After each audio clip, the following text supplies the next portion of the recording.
Dear students, पिछले class में हम लोगों ने कश्मीरी सेब को पढ़ा और आज हम लोग बुद्धि बड़ी या पैसा पढ़ेंगे।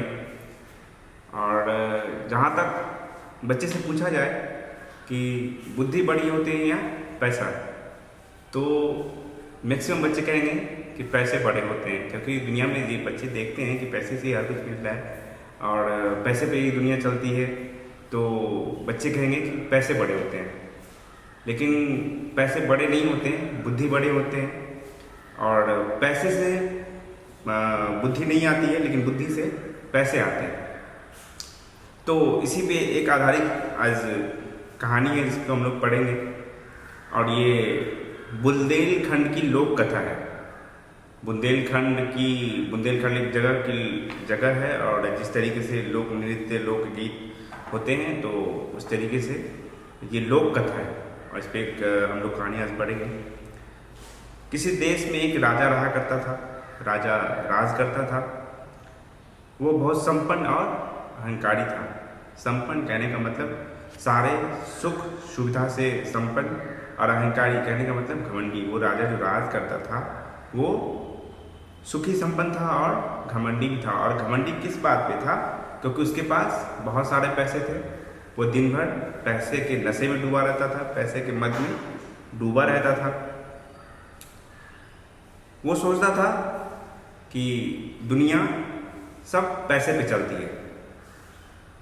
स्त्री पुरुष काम धाम पुत्र पुत्री सखा मित्र, ये सारे पैसे पे तुले, सारे पैसे से ही मिलते हैं। और सर से पांव तक राजा पैसे के मन में डूबा रहता था, क्योंकि उसके पास बहुत पैसा था। अभी हम लोगों ने बोला भी कि वो सुखी संपन्न तो था, लेकिन बहुत अहंकारी था। कहने का मतलब बहुत घमंडी था। वो पैसे राजा की एक पत्नी रानिया थी, वो उससे बिल्कुल विपरीत थी। वो पैसे को तुच्छ और बुद्धि को श्रेष्ठ समझती थी। कहने का मतलब राजा के बिल्कुल विपरीत रानिया थी। एक पैसे को श्रेष्ठ मानता था और रानिया जो थी वो बुद्धि को श्रेष्ठ मानती थी। रानिया का कहना था कि ये जो दुनिया है वो पैसे पे नहीं चलती, वो बुद्धि पे चलती है। अगर मेरे पास पैसा हो तो ये सारे सुख सुविधा नहीं मिल सकते, लेकिन बुद्धि अगर हो तो उसमें सारे सुख सुविधा मिल सकते हैं। कहने का मतलब बुद्धि से पैसे अर्जित किए जा सकते हैं, लेकिन पैसे से बुद्धि कभी अर्जित नहीं किए जा सकते। एक दिन राजा ने अपनी रानिया से पूछी कि रानी, सच बताओ कि दुनिया में बुद्धि बड़ी है या पैसा है? तो रानी बोली कि महाराज, अगर आप सच पूछें तो दुनिया में बुद्धि ही सब कुछ बड़ा है। इस बात पे राजा को अपने पैसे की निंदा सुनकर उसे बहुत बुरा लगा, और रानी बोली कि अगर आपके पास बुद्धि ना हो, सिर्फ पैसे हो, तो ये सारा राजकाज सारा चौपट हो जाएगा। पैसे की इस प्रकार निंदा सुनकर राजा को बहुत बुरा लगा, उसको बहुत गुस्सा भी आया। वह बोला कि रानी, तुम्हें अपने बुद्धि पर बहुत घमंड है। रानी, मैं देखना चाहता हूं कि तुम अपने बुद्धि को किस प्रकार यूज करती हो। उन्होंने राजा ने 2-4 नौकरों के साथ रानी को अपने गांव से दूर एक महल में रखा, और उसे रानी की सारी जेवर और जेवरात उन्होंने उतरवा ली, और 2-4 नौकरों के साथ उन्हें उस महल में रख दिया गया। उसे न तो उन्होंने एक पैसा दिया और न तो कुछ सुख सुविधा के सामान दी। उन्होंने जेवर और जेवरात जो भी थे उसके शरीर पे, उन्होंने वो भी उतरवा लिया। अब यहाँ पे रानियां अपनी बुद्धि को किस प्रकार यूज करती है, ये हम आगे पढ़ेंगे। रानी के पास जो 2 नौकर थे उससे 2 ईंट मंगवाए। उन्होंने सफ़ेद कपड़े में लपट कर उस पर अपने नाम का मुहर लगा दी। कहने का मतलब उन्हें जो नौकर दिया गया था, राजा ने उनके साथ, रानिया के साथ जो नौकर भेजी थी, उन नौकरों से उन्होंने 2 ईंट मंगवाए, उसे सफ़ेद कपड़े से उन्हें ढक दिया और उससे उन्होंने अपने नाम को उस पर मोहर लगवा दी। कहने का मतलब ईंट पे उन्होंने मोहर लगवा दी।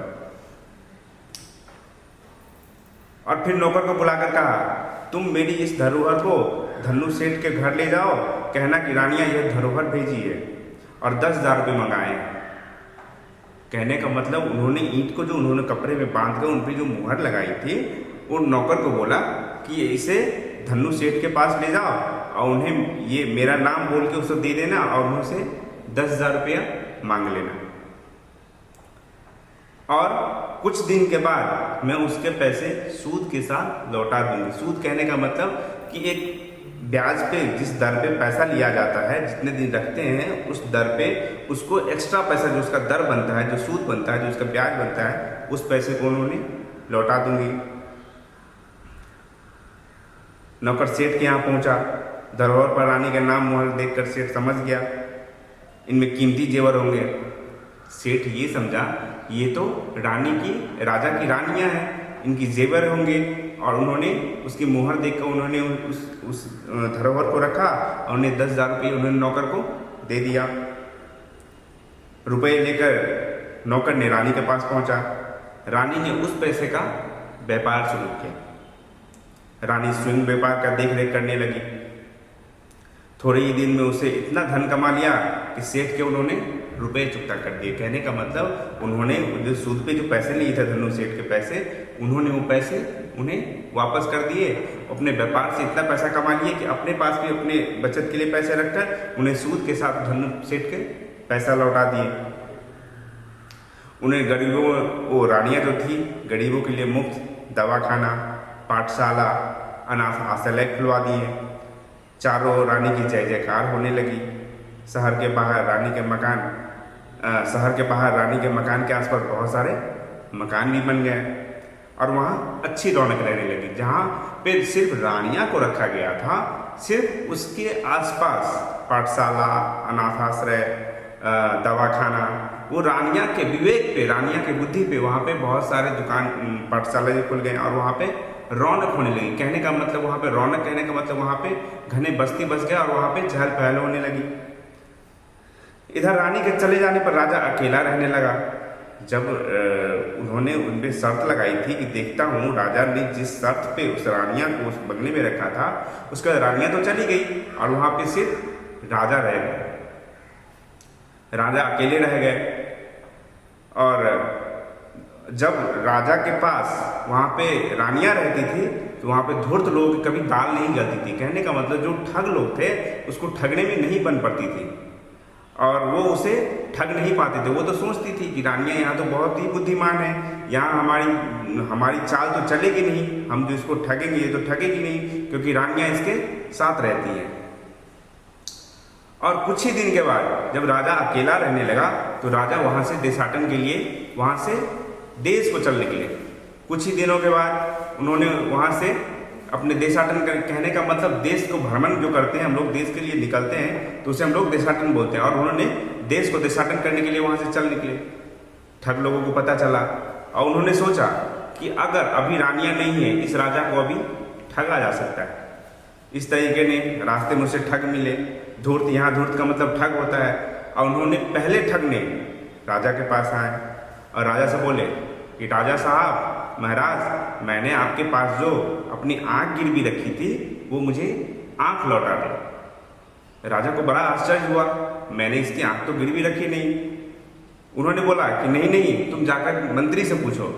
तो उन्होंने कहा, राजा साहब, मैं किसी मंत्री को नहीं जानता हूँ, मैं आपको जानता हूँ।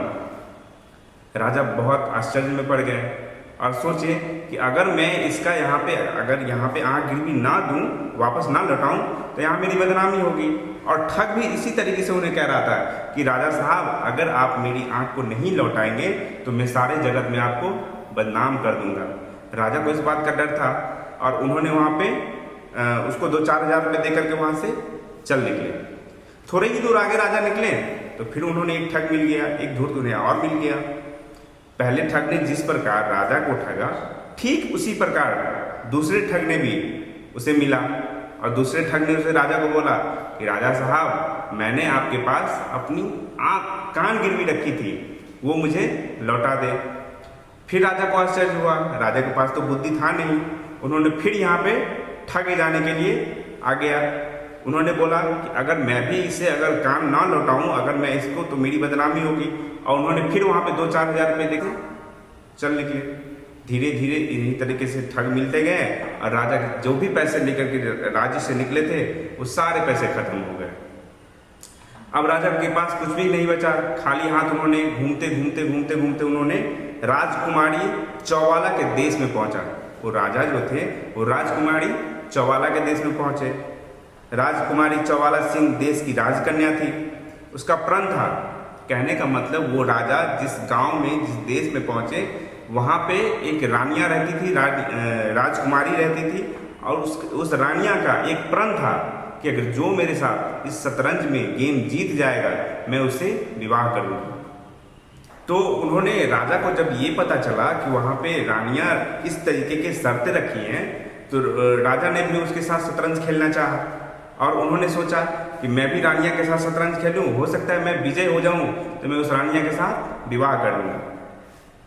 राजकुमारी बहुत सुंदर थी, दूर दूर से लोग आए और उसके साथ शतरंज खेलने आते थे और हार कर जेल जाया करते थे। कहने का मतलब सिर्फ यहाँ पे शर्त ये नहीं था कि हार करके अपने घर चले जाए। रानिया के साथ शतरंज खेलने में जो कोई हार जाते थे उसे रानियां जेल में रख दिया करती थी। और बहुत सारे लोग इसी तरीके से जेल में रहते थे। उनकी इच्छा, वो जो राजा थे जो देशाटन के लिए निकले थे, उनकी भी इच्छा हुई कि मैं उनसे शादी करूं। राजकुमारी ने महल की कुछ दूरी पर बंगला बनवा दिए थे। कहने का मतलब जो कोई लोग उसे शतरंज खेलने आते थे उन्हें बगल में एक बंगला बनवा दिए थे और उस बंगले में उसको रखा जाता था। और थोड़ी ही देर के बाद ये सूचना रानिया को, उस राजकुमारी को मिली कि एक और कोई ऐसा इस तरीके से लोग आए हैं जो मेरे साथ शतरंज खेलना चाहते हैं। ठीक है, तो आज हम लोग यहीं तक रहते हैं और अगले क्लास में हम लोग देखेंगे कि शतरंज का खेल किस तरीके से रानिया के साथ इन्होंने, राजा ने किस तरीके से शतरंज खेला और फिर खेल में हारे या जीते।